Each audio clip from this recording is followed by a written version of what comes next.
नमस्कार दर्शकों, मैं नंदिनी जैन आप सभी का स्वागत करती हूं हमारे चैनल फैमिली गुरु में।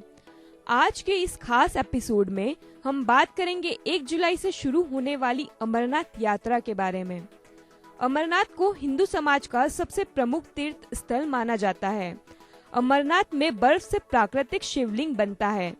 लगभग 1 महीने चलने वाली अमरनाथ यात्रा के दौरान लाखों श्रद्धालु बाबा बर्फानी के दर्शन करने दूर दूर से पहुंचते हैं। ये यात्रा आसान भी नहीं होती। इस यात्रा का एक धार्मिक महत्व भी है। यही नहीं, इसके पीछे शिव पार्वती की एक कहानी भी है। चलिए आज हम आपको इस यात्रा के पीछे की कहानी से रूबरू कराते हैं।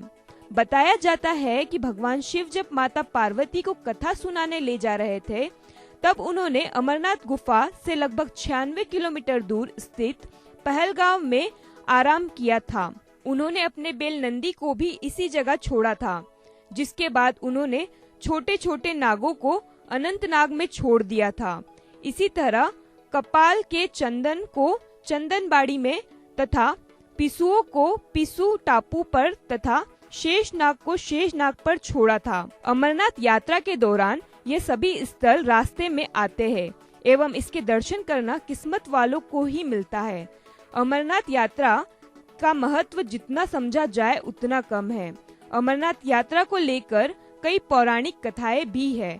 मान्यताओं के मुताबिक भगवान शिव ने मां पार्वती को एक कहानी या मंत्र सुनाना था। यह कहानी या मंत्र अमरता प्रदान करने वाला था। भगवान शिव नहीं चाहते थे कि कोई और इस कहानी को सुने, इसलिए उन्होंने एक जगह चुनी और उस ओर चल पड़े। रास्ते में उन्होंने अपना बेल नंदी, अपने सर्प, अपना चांद, पुत्र गणेश समेत सब कुछ त्याग दिया। उन्होंने पंच तत्वों का भी त्याग कर दिया। वे नहीं चाहते थे कि कोई प्राणी इस राज को जाने, अन्यथा प्रकृति का संतुलन बिगड़ सकता है। शिव मां पार्वती के साथ अमरनाथ गुफा पहुँचे और कथा सुनाई। हालांकि भगवान शिव ने ये सुनिश्चित किया था कि वहाँ कोई भी नहीं था, लेकिन फिर भी वहाँ एक पक्षी था जो उनकी बातों को गौर से सुन रहा था। शिव ने पार्वती से कहा कि वे बीच बीच में हुंकार भरती रहे ताकि शिव कथा अनवरत सुनते रहे। लेकिन पार्वती को बीच कथा में नींद आ गई, लेकिन शुक पक्षी हुंकार भरता रहा। थोड़ी देर में शिव को अंदाजा हो गया था कि कोई और हुंकार दे रहा है। शिव उस पक्षी को मारने के लिए उसके पीछे गए, तो वह पक्षी जो अब बेहद ज्ञानी हो चुका था, वह माया के बेल पर व्यास की पत्नी के गर्भ में चला गया। 12 साल तक जन्म नहीं हुआ तो भगवान विष्णु ने उन्हें बाहर आने को कहा। इसके बाद वह पक्षी शुकदेव के रूप में पैदा हुए और सन्यासी बन गए। अक्सर अमरनाथ गुफा में एक कबूतर का जोड़ा भी दिखाई देता है। माना जाता है कि ये कबूतर भी अमर है। कोई इन्हें शिव का गण बताता है, तो किसी का मानना है कि उन्होंने अमर कथा सुनी है।